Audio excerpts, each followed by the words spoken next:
I don't even know where to start with this. I think first thing to say is the fact that they made this at all is just mind blowing. The fact that they already had the script done and then just all of a sudden we just lost an amazing actor and just in general a great person. So being able to like go through with this and make this a reality is something. I will say this. I think this. I don't want to say it saved Marvel in any sense, but I think this brought back some goodwill towards me about how I feel about them. Because most of this phase I've been feeling a little bit I mean, after Endgame, it's been kind of, okay, but not what I guess expect from Marvel. But, this really did it for me. Like, this actually feels like a film that they were, like, given, like, full creativity and just full, like, reins to do what they wanted. Except for a few things, which I'll get into, but I think in general, this movie really handled the death of Black Panther T'Challa in a really good way that makes us just grieve for him the entire film. And you could see it, like, with all the characters. They are all going through the grief and the pain of losing, like, just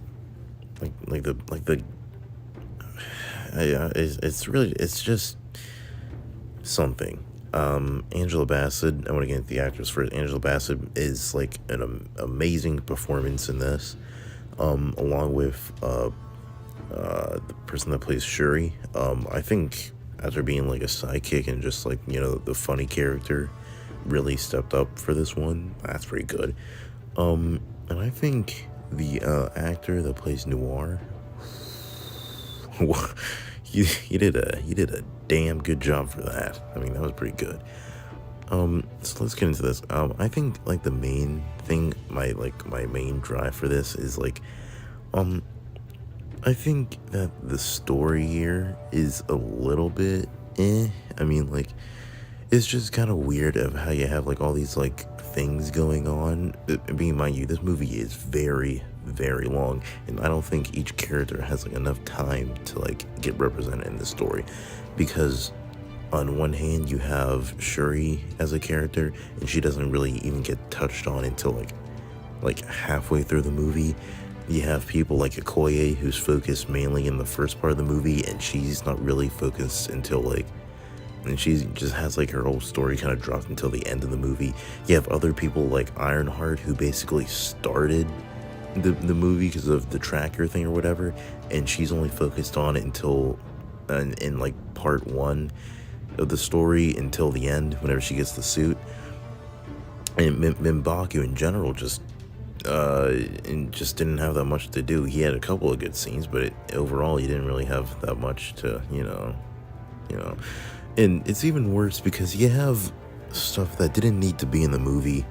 Like, first off, I like Ironheart as a character, but we did not need her in this. I mean, there could have been just someone that just made a device out of nowhere, and I wouldn't bat an eye, honestly. And along with that, Everett Ross, we didn't need him in this. I mean, like, I'm pretty sure you could just, like, I think the first scene was fine. I think, like, a quick cameo would have been nice. But the fact that, like, he keeps coming up again and again and again, and I'm like, he doesn't need to be here, I mean, it's whatever. I guess the action is pretty good, way better than the first movies, I will say that. I do like the intense action in this. I mean, especially like stuff with a bridge fight. Whoa, that was pretty good. And the type of stuff they had going on there. I really do like the theme of like grief and like vengeance and like anger and trying to be able to like let go, because you have both the main villain and the main hero trying to deal with like their anger against the world and the trauma they have. And I think it's really good how they like contrast with each other. Obviously, I don't think Namor is as good as Killmonger. I mean, I don't really know a villain like it's there's no offense to Namor. It's just, like, comparing this to the first movie, obviously it's kind of because it's, in general, it's kind of hard to compare this movie because, like, compared to the first one, obviously people are just gonna, like, like, this movie's always gonna be in the shadow of the first one. And I will admit as well, I did too put this, on the back burner of my mind, thinking about how, in my opinion, the first one was better. And I bet a lot of people also think that as well. But I don't know.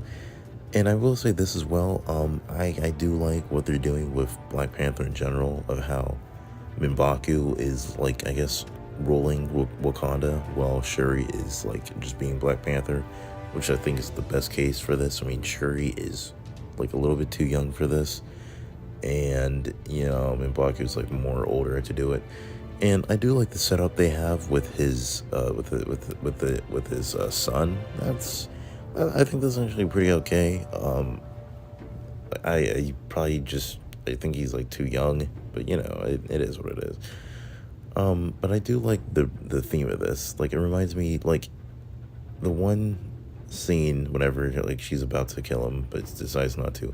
It reminded me of Civil War, to where T'Challa was like, I shouldn't let my, like, trauma and vengeance consume me. And I think this movie really hinges on you, like, really caring about, like, T'Challa and Chadwick Boseman in general, which I don't think is a crippling problem with this movie, but I guess it helps in a way. This movie isn't perfect by any standards, but it's obviously not bad. But it's it's good. I give this like a 7 out of 10. Good way to end out Phase 4. But yeah, it is what it is. All right, thanks for watching.